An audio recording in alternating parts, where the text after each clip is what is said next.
சிவா இயக்கத்தில் உருவாகி இருக்கிற அஜித்துடைய 57வது படத்தை பற்றின அதிகாரப்பூர்வ அறிவிப்பு ஏப்ரல் 14ஆம் தேதி வெளியாகுது. வீரம், வேதாளம் படங்களை தொடர்ந்து 3வது முறையாக இணைய இருக்கும் அஜித் சிவாவுடைய இந்த படமும் பக்காவான அதிரடியோடு கூடிய கமர்ஷியல் படமாக இருக்கும்னு சொல்கிறாங்க. அதுவும் படத்துடைய பெரும்பாலான காட்சிகளை வெளிநாடுகள்லேயே படமாக்க திட்டமிட்டிருக்காங்களாம்.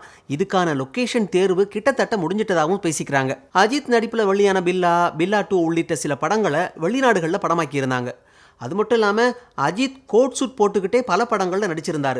இந்த ஃபார்முலாவை இயக்குனர் சிவா வீரம், வேதாளம் படத்தில் மாற்றியிருந்தார். அந்த படங்களில் வந்த அஜித்துடைய ரோல்களை ரசிகர்கள் கொண்டாடினாங்க. இந்த நிலையில் மீண்டும் சிவாவே அஜித்தை கோட் சூட்டுக்கு மாற்ற தயாராகிட்டார்.